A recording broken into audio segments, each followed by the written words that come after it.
En la implacable lluvia torrencial de una tarde gris, surgió una figura solitaria, un gato rojo vibrante acurrucado lastimosamente en la fría acera.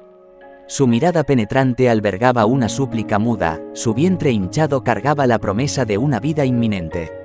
Los transeúntes se apresuraban, indiferentes a la desesperación silenciosa de la criatura, ajenos a las lágrimas que brotaban de sus ojos. Sin embargo, un corazón se conmovió por la situación del gato.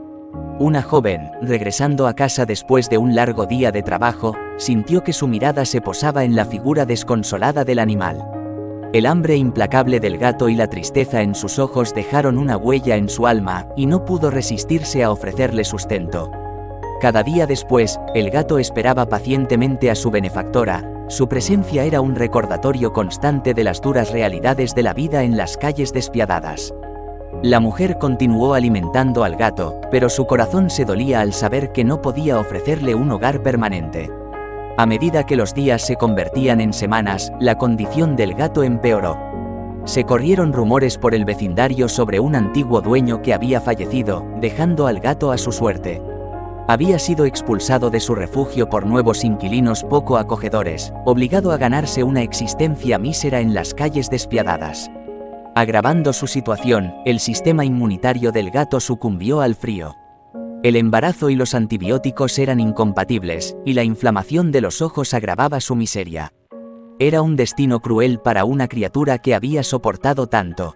Finalmente, el cuerpo del gato lo traicionó, y el tan esperado nacimiento comenzó. Pero la tragedia golpeó, los gatitos nacieron prematuramente, sus pequeñas vidas se extinguieron en cuestión de horas. Las palabras del veterinario resonaron en la habitación, un recordatorio sombrío de las insuperables dificultades que habían enfrentado la madre y sus crías. Al final, el gato rojo cuyo destino había estado en juego sucumbió a su estado debilitado. Mientras los últimos vestigios de vida se desvanecían de sus ojos, pareció mirar a su compañera humana con una agridulce gratitud. Pero la historia no termina ahí.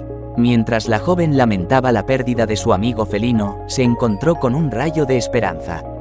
A través de sus incansables esfuerzos, rastreó a la hija del antiguo dueño del gato. Para su asombro, la mujer había estado buscando al gato desde que desapareció. Llena de alegría, la joven reunió al antiguo dueño del gato con su amada mascota. En sus últimos momentos, el gato rojo encontró consuelo en los brazos de la familia que alguna vez lo había querido.